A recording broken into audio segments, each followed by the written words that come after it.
সালামু আলাইকুম। আমি দেখাইছিলাম আমি গুদান জমিন আছিলাম আলিসারা থেকে আমি কইছিলাম এটা বেগুনার কাঁচামরিচ কর্মু এর বাদে চা দেওয়ারও ভিডিও দিছি। এখন আমি যেটা জানাইতাম চাইরাম সার কি পরিমাণ ইউজ করছি। ইনো জায়গা হইলো আমার 15 শতক বা 16 শতক, এর বেশি নাই। তো এখানের মাঝে আমি পয়লা চার সময় 2 কেজি জিঙ্ক দিছি, আর জিঙ্ক 2 কেজি জিঙ্ক দিছি আর বুরন দিছি।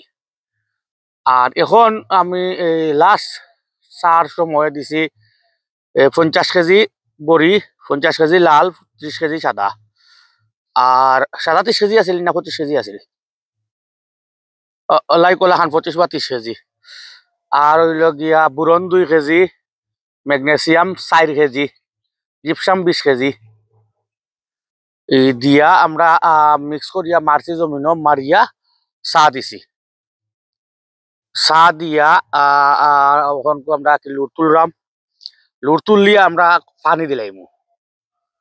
পানি দেওয়ার বাদে আমরা গাছটা লাগাইমু ইনশাল্লাহ।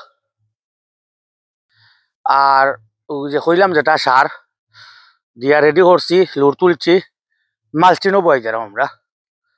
এটা হলো মালচিন পেপার। মালচিন পেপারের কার্যকারিতা আমি বারবার কইছি।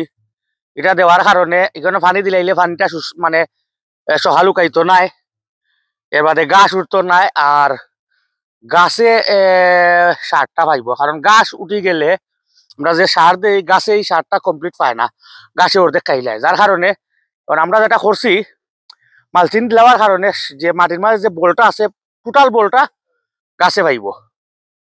আর ও মালচিন দেওয়া অরণে লাগানি ওর কমপ্লিট করার বাদে আবার ইনশাল্লাহ দেখাইমু। সালামু আলাইকুম।